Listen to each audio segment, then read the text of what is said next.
Hello everyone, welcome back. In this video, I will show you how to add Solana wallet address to Trust Wallet. In order to do that, the first thing that you need to do is to simply launch your Trust Wallet mobile application and log into your account if you haven't already. Over here, you need to tap on this circle in the top right hand corner of the screen and then use the search bar, and in the search bar, you need to search for Solana. Now once you are able to find Solana, you just have to tap on the toggle button right next to it.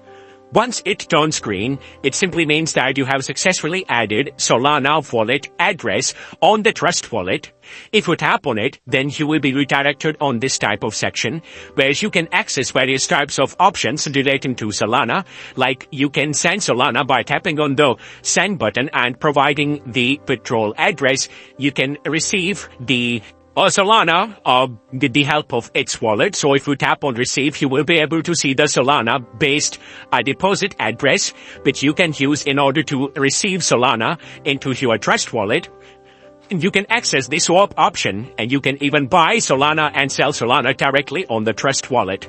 So I hope this video was helpful, and if it was, then don't forget to like the video and subscribe to the channel. Thank you so much for watching. Like and subscribe Softpro. We make easy to understand tutorials about business, project management, softwares, social media apps, and more. Softpro dream to 100,000. Thanks for watching.